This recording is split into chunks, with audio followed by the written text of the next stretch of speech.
নমস্কাৰ ষ্টুডিঅ'ত মই সুপুৰা আৰু আজি হৈছে 11 জুন বুধবাৰ। আজিৰ দিনটো কেইবাটাও ব্ৰেকিং নিউজ আপোনালোকৰ মাজলৈ আহি পৰিছে আৰু এনেকুৱা ধৰণৰ খবৰসমূহ দৈনিক চাবলৈ চেনেলটো ছাবস্ক্ৰাইব কৰি ভিডিঅ'টোত এটা লাইক কৰি দিব। নমস্কাৰ জনাব বিচাৰিছোঁ আজিৰ দিনটো প্ৰথমটো ব্ৰেকিং নিউজ। নলবাৰীত চলিব বৃহৎ উচ্ছেদ অভিযান। নিশা পৰ্যন্ত ঘৰ দুৱাৰ ভাঙি স্থানান্তৰ কৰিছে বেদখলকাৰীয়ে। এটা অতিকৈ গুৰুত্বপূৰ্ণ গুৰুত্বপূৰ্ণ খবৰ আহি পৰিছে আৰু মাত্ৰ কেইটামান ঘণ্টা বাকী আছে। নলবাৰীত চলিব সৰ্ববৃহৎ উচ্ছেদ অভিযান। উচ্ছেদৰ পূৰ্বে নিশা পৰ্যন্ত ঘৰ দুৱাৰ ভাঙি স্থানান্তৰ বেদখলকাৰী। আমি ইয়াৰ পৰা নাযাওঁ বুলি চিঞৰি চিঞৰি কান্দিছে উচ্ছেদিতই। কান্দি কান্দি মুখ্যমন্ত্ৰীক আহ্বান জনালে নলবাৰী উচ্ছেদিতই। 452 বিঘা মাটিত বেদখলকাৰী উচ্ছেদ চলাব প্ৰশাসনে আৰু মাত্ৰ কেইটামান ঘণ্টা বাকী আছে। নলবাৰী আৰম্ভ হৈ যাব সৰ্ববৃহৎ উচ্ছেদ অভিযান। বৰ্তমান হাহাকাৰ পৰিস্থিতি হৈ গৈছে উচ্ছেদিতৰ আৰু মাত্ৰ কেইটামান মুহূৰ্ত বাকী আছে। কেইটামান মুহূৰ্তৰ পাছতে নলবাৰীত চলি যাব সৰ্ববৃহৎ উচ্ছেদ অভিযান আৰু উচ্ছেদৰ পূৰ্বেই নিশা পৰ্যন্ত ঘৰ দুৱাৰ ভাঙি স্থানান্তৰ কৰিছে বেদখলকাৰীয়ে। আমি ইয়াৰ পৰা নাযাওঁ বুলি তেওঁলোকে ৰিকুৱেষ্ট কৰিছে অসমৰ মুখ্যমন্ত্ৰী ডক্টৰ হিমন্ত বিশ্ব শৰ্মাক। 452 বিঘা মাটিত বেদখলকাৰীৰ উচ্ছেদ চলাব প্ৰশাসনে আৰু মাত্ৰ কেইটামান মুহূৰ্ত বাকী আছে। নলবাৰীত চলি যাব প্ৰশাসনৰ উচ্ছেদ অভিযান। এটা গুৰুত্বপূৰ্ণ খবৰ আহি পৰিছে। অসমীয়াই নিজৰ সুৰক্ষাৰ বাবে আপোচ কৰিব নালাগিব। বাংলাদেশী পুছবেক কৰিলে একাংশই আপত্তি কৰে কিয় বুলি ইয়াত কোৱা হৈছে আৰু বাংলাদেশী পক্ষত কিয় কংগ্ৰেছ। এটা অতিকৈ গুৰুত্বপূৰ্ণ খবৰ লৈ আহিছোঁ। অসমীয়াই নিজৰ সুৰক্ষাৰ ক্ষেত্ৰত নিজেই সচেতন হ'ব লাগিব। বাংলাদেশী ধৰা পৰিলে পুছবেক কৰা হ'বই আৰু বাংলাদেশী পুছবেক কৰাত একাংশই অসমীয়াই বিৰোধিতা কৰিছে।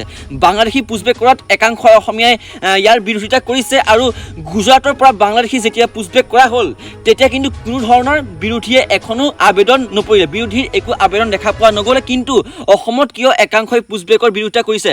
প্ৰতিদিনে আইনৰ কাষ চাপিছে পুছবেকৰ কাৰণে। আমাৰ জাতিৰ মাজত একতাৰ প্ৰয়োজন আছে আৰু কালি বিধানসভাৰ মজিয়াত বিদেশী খেদাত অসমীয়া হৈও কংগ্ৰেছে বিৰোধিতা কৰিছে বিদেশী খেদাত।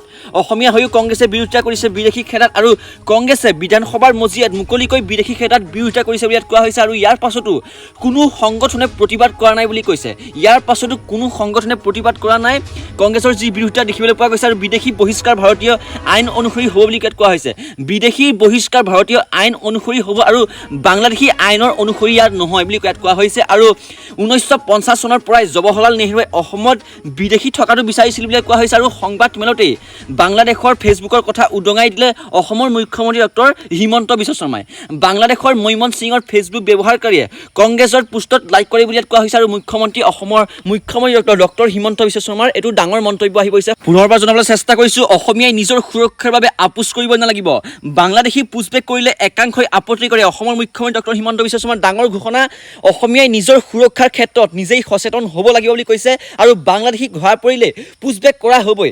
বাংলাদেশী ধৰা পৰিলে পুছবেক কৰা হ'বই। বাংলাদেশী পুছবেকৰ কৰাত একাংশ অসমীয়াই বিৰোধিতা কৰিছে বুলি ইয়াত কোৱা হৈছে। আৰু গুজৰাটৰ পৰা যেতিয়া বাংলাদেশী পুছবেক কৰা হৈছিল তেতিয়া কিন্তু কোনো বিৰোধী পাৰ্টীয়ে আবেদন পত্ৰ দাখিল কৰা নাছিলে। কিন্তু আমাৰ অসমতে একাংশই পুছবেকৰ বিৰোধিতাৰে প্ৰতিদিনে আইনৰ কাষ চাপিছে বুলি কৈছে। আমাৰ জাতিৰ মাজত একতাৰ প্ৰয়োজন আছে। অসমৰ মুখ্যমন্ত্ৰী ডক্টৰ হিমন্ত বিশ্ব শৰ্মাৰ ডাঙৰ মন্তব্য। আৰু কালি বিধানসভাৰ মজিয়াত বিদেশী খেদাত অসমীয়া হৈও কংগ্ৰেছে বিৰোধিতা কৰিছে বুলি বিদেশী খেদাত কংগ্ৰেছে বিৰোধিতা কৰিছে বুলি কৈছে। আৰু কংগ্ৰেছে বিধানসভাৰ মজিয়াত মুকলিকৈ বিদেশী খেদাত বিৰোধিতা কৰিছে বুলি ইয়াত কোৱা হৈছে। আৰু ইয়াৰ পাছতো কোনো সংগঠনে প্ৰতিবাদ কৰা নাই আৰু কোনো সংগঠনে প্ৰতিবাদ কৰা নাই। বিদেশী বহিষ্কাৰ ভাৰতীয় আইন অনুসৰি হ'ব, বাংলাদেশৰ আইন অনুসৰি নহয় বুলি ইয়াত কোৱা হৈছে। আৰু 1950 চনৰ জৱাহৰলাল নেহৰুৱে অসমত বিদেশী থকাটো বিচাৰিছিল 1950 চনতে। আৰু সংবাদ মেলতেই বাংলাদেশৰ ফেচবুকৰ কথা উদঙাই দিলে অসমৰ মুখ্যমন্ত্ৰী ডক্টৰ হিমন্ত বিশ্ব শৰ্মাই। বাংলাদেশৰ মৈমন সিঙৰ ফেচবুক ব্যৱহাৰকাৰীয়ে কংগ্ৰেছৰ পোষ্টত লাইক কৰে। ইয়াৰ পাছতে এটা অতিকৈ ভাল খবৰ আহি পৰিছে অসমৰ প্ৰত্যেকগৰাকী জনসাধাৰণৰ বাবে। আপুনি যদি অৰুণোদয় আঁচনি লাভ কৰা নাই তেনেহ'লে আপোনালোকে কেনেধৰণে অৰুণোদয় আঁচনি লাভ কৰিব? অৰুণোদয় বৃদ্ধ পেঞ্চন, দিব্যাংগ বিধৱা পেঞ্চনৰ আপোনাৰ যদি ধন সোমোৱা নাই তেনেহ'লে আপোনালোকে কোনো হিতাধিকাৰীয়ে বাদ পৰিব নোৱাৰিব। তেওঁলোকৰ বাবে চৰকাৰে মুকলি কৰিছে হেল্পলাইন নম্বৰ। লিখি লওক আপোনালোকে হেল্পলাইন নম্বৰ। আপোনালোকে ইয়াতে ফোন কৰিব লাগিব 036122370054। আপোনালোকে যদি বৃদ্ধ পেঞ্চন আঁচনি বা অৰুণোদয় যদি লাভ কৰা নাই টকাসমূহ তেনেহ'লে আপোনালোকে এই হেল্পলাইন ফোন নম্বৰত ফোন কৰি দিয়াৰ লগে লগে 5 মিনিটতে আপোনালোকৰ ধন সোমাই যাব, চৰকাৰী ধন। আৰু নতুনকৈ অৰুণোদয় আঁচনি লাভ কৰা হিতাধিকাৰীৰ একাউণ্টতো সোমাব জমা ধন। প্ৰতিগৰাকী হিতাধিকাৰীৰ একাউণ্টত ধন জমা হোৱাটো নিশ্চিত কৰিছে চৰকাৰে। আৰু বৃদ্ধ পেঞ্চন লাভ কৰা হিতাধিকাৰীৰ একাউণ্টত জমা হ'ব ধন। দিব্যাংগ আঁচনি ধনো জমা হ'ব। চৰকাৰৰ পৰা যি দিব্যাংগ আঁচনি আহে সেই ধনো আপোনালোকে পাই যাব। আৰু ডিপিটি যোগে লাভ কৰিব হিতাধিকাৰীয়ে এই ধনসমূহ। মাত্ৰ আপোনালোকে হেল্পলাইন নম্বৰত ফোন কৰিব লাগিব।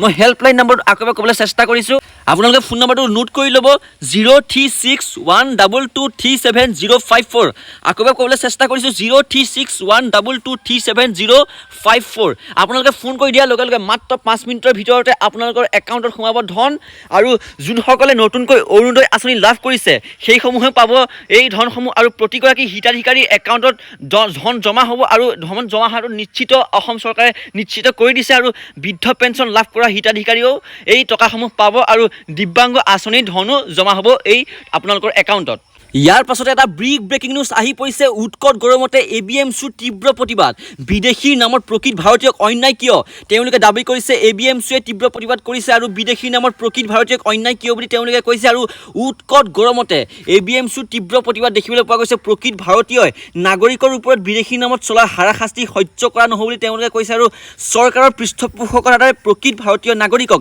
ৰাষ্ট্ৰহীন কৰাৰ ভয়ংকৰ ষড়যন্ত্ৰ চলাইছে অসমত বিদেশীৰ নামত মুছলিমক টাৰ্গেট কৰি হাৰাশাস্তি কৰা হৈছে বুলি তেওঁলোকে কৈছে আৰু অবৈধভাৱে পুছবেক কৰি মেনচলাইনত এৰি দিয়া কাৰ্য অমানৱীয় কৰিছে আৰু অকল মুছলমান হোৱাটোৰ বাবে এনে কাৰ্য কৰা হৈছে বুলি তেওঁলোকে কৈছে আৰু BTRৰ 5খন জিলাৰ 16জন ধৰ্মীয় সংখ্যালঘু লোক এতিয়াও নিৰুদ্দেশ হৈ আছে এটা পৰিয়ালৰ 10জন যদি ভাৰতীয় হয় তেনেহ'লে এথচ এজন কিয় বিদেশী হ'ব কেনেকৈ তেওঁলোকে প্ৰতিবাদ কৰিছে এনেধৰণে আৰু চৰকাৰৰ বিৰুদ্ধে 25 জুনত গুৱাহাটীৰ চচলত হ'ব তীব্ৰ প্ৰতিবাদ তেওঁলোকে ABMCয়ে তীব্ৰ প্ৰতিবাদ কৰিব 25 জুনত গুৱাহাটীৰ আৰু 21 জুলাইত যন্তৰ মন্তৰত হ'ব প্ৰতিবাদ 21 জুলাইত যন্তৰ মন্তৰত হ'ব গুৱাহাটী যন্তৰ মন্তৰত প্ৰতিবাদ কৰিব আৰু প্ৰখৰ ৰ'দ আৰু গৰমকো নেওচি চালাকাটি ঈদগাহ ময়দানত তীব্ৰ প্ৰতিবাদ কৰিছে ABMCয়ে বিদেশী নামৰ প্ৰকৃত ভাৰতীয় কিয় অন্যায় কৰিছে বুলি তেওঁলোকে দাবী কৰিছে আৰু উৎকট গৰমতে ABMCৰ তীব্ৰ প্ৰতিবাদ দেখিবলৈ পোৱা গৈছে আৰু প্ৰকৃত ভাৰতীয় নাগৰিকৰ ওপৰত বিদেশী নামত চলা হাৰাশাস্তি সহ্য কৰা নহ'ব বুলি তেওঁলোকে কৈছে আৰু চৰকাৰৰ পৃষ্ঠপোষকতাৰে প্ৰকৃত ভাৰতীয় নাগৰিকক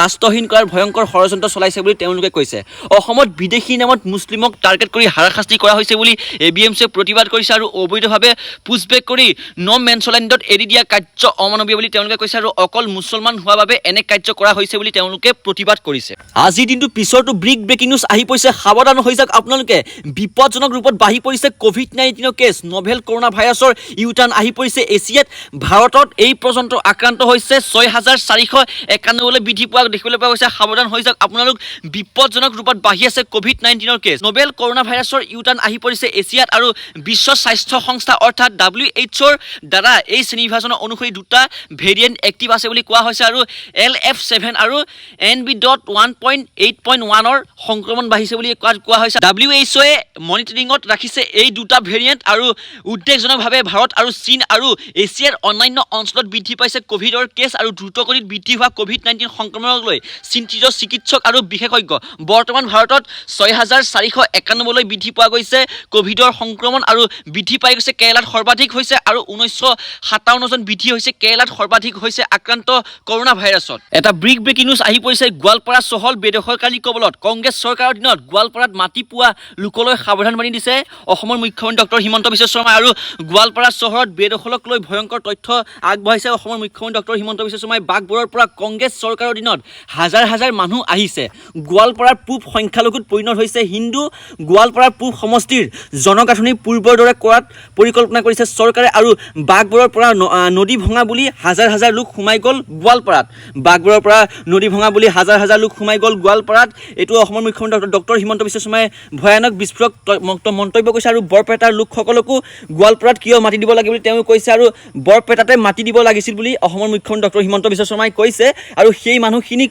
গোৱালপাৰা চহৰৰ পৰা উঠাই দিলে পূৰ্বৰ মৰ্যাদা ঘূৰি আহিব বুলি কৈছে ইতিমধ্যে নামনি অসমত আৰম্ভ হৈছে উচ্ছেদ অভিযান বাংলাদেশী আৰু অবৈধ বেদখলকাৰীক লৈ কঠোৰ মুখ্যমন্ত্ৰী মন্তব্য আহি পৰিছে আৰু ভোটাৰ লিষ্টত নাম থকা সকলো বাছি নাযায় তেওঁলোকো বিপদত পৰিব বুলি অসমৰ মুখ্যমন্ত্ৰী ডক্টৰ হিমন্ত বিশ্ব শৰ্মাই কৈছে আৰু মুখ্যমন্ত্ৰীৰ হাতত ভয়ংকৰ তথ্য আছে বুলি তেওঁ কৈছে NRC ভোটাৰ তালিকাত নাম থাকিলেই যে তেওঁলোকে বাংলাদেশলৈ যাব নালাগিব সেইটো নহয় তেওঁলোকো বাংলাদেশলৈ যাব লাগিব যোনসকল বাংলাদেশী তেওঁলোকক পঠাবই বাংলাদেশলৈ আৰু পুছবেক নীতি তেওঁলোকৰ বাবে হ'বই আৰু বাংলাদেশী চিনাক্ত হোৱা লোকে ভোট দি আহিছে বুলি কৈছে কৈছে আৰু অসমৰ মুখ্যমন্ত্ৰীয়ে কৈছে যে বাংলাদেশী মানুহেও অসমত ভোট দিছে বুলি ইয়াত কোৱা হৈছে নাম সলনি কৰি একাংশই ভোট দিয়াৰ তথ্য কৈছে আৰু উচ্চতম ন্যায়ালয়ে মোক ক্ষমতা দিলে মই সকলোকে খেদিলোহেঁতেন বুলি কৈছে অসমৰ মুখ্যমন্ত্ৰী ডক্টৰ হিমন্ত বিশ্ব শৰ্মাই ডিচি সকলে ৰাতি বাংলাদেশী চিনাক্ত কৰিলেই ৰাতিয়েই খেদিব পাৰিব বাংলাদেশীক অসমৰ মুখ্যমন্ত্ৰী ডক্টৰ হিমন্ত বিশ্ব শৰ্মাৰ বিস্ফোৰক মন্তব্য অসম চৰকাৰক এছিয়ে দিছে ক্ষমতা বাংলাদেশী খেদিবলৈ বাংলাদেশী চিনাক্ত হ'লে ডিটেনশ্যন কেম্প নহয় ডাইৰেক্ট বাংলাদেশলৈ প্ৰেৰণ কৰিব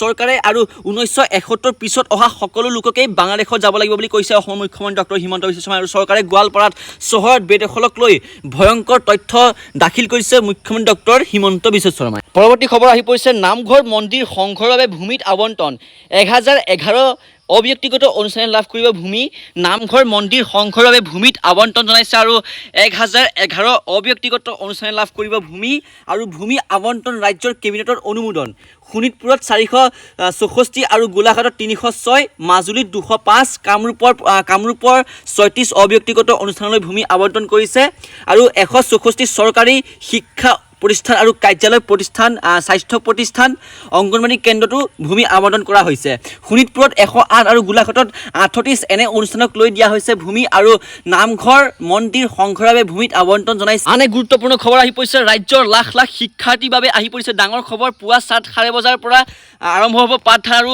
সলনি কৰা হৈছে পাঠদানৰ সময়সীমা উৎকট গৰমৰ বাবে ৰাজ্যত সলনি কৰা হৈছে বিদ্যালয়ৰ সময়সূচী পাঠদানৰ যি সময়সূচী সলনি কৰা হৈছে আগুৱাই দিয়া হৈছে পাঠদানৰ সময় পুৱা 7:30 বজাৰ পৰা হ'ব পাঠদান আৰু নিম্ন প্ৰাথমিক শ্ৰেণীৰ পাঠদান হ'ব পুৱা 7:30 বজাৰ পৰা 12 বজালৈকে আৰু এমই আৰু ইউপি শ্ৰেণীৰ পাঠদান 7:30 বজাৰ পৰা 4 বজালৈকে হ'ব আৰু উচ্চতৰ মাধ্যমিকৰ পাঠদান 7:30 পৰা 1 বজালৈকে হ'ব বুলি কৈছে আৰু যোৰহাট ধুবুৰী মাজুলী শিলচৰ আদিৰ লগতে সকলো জিলাতে পাঠদান আগুৱাই দিয়া হৈছে আৰু সকলো ডিষ্ট্ৰিক্টতে বেলেগ বেলেগ ধৰণৰ হৈছে টাইমৰ সূচী 11 জুনৰ বহুখিনি গুৰুত্বপূৰ্ণ খবৰ আপোনালোকৰ মাজলৈ আগবঢ়ালো আৰু আজিলৈ ভিডিঅ'টো মানে ষ্টুডিঅ'ৰ পৰা মই বিদায় লৈছোঁ তোমালোকে নতুনকৈ চেনেলটো ছাবস্ক্ৰাইব কৰি ভিডিঅ'টোত এটা লাইক কৰি দিবা।